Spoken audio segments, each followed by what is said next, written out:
Pinapagana ko yan gamit lamang ang solar. Yes, kung gusto mo makatipid, gusto mo rin mag-invest ng solar, yes, tama yung decision mo. Mag-invest ka na, yung binabayad mo sa mga bills, sa mga electricity, ibili mo na lang ng solar. Yes, dahil mayroon ka ng backup electricity at hindi lang yan nakakatipid ka pa. Tingnan mo yung aking solar, electric pan, napapa-andar na gamit lamang itong solar ko. Ang bilhin mo lang naman katropa, mayroon tayong solar charge controller. Solar charge controller, yes, galing po yan sa panel, papunta po dito.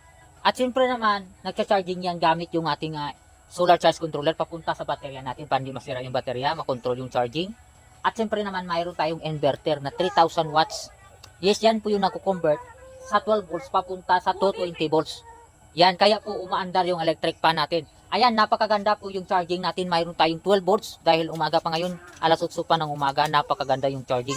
Kaya pwede po natin gamitin yung mga appliances natin gamit lamang ang solar. Yes, kaya kung hindi ka pa nakapusa mag-solar, mag-solar ka na para makatipid ka yung binabayad mo. Paano kaya kung i-convert natin sa solar yan?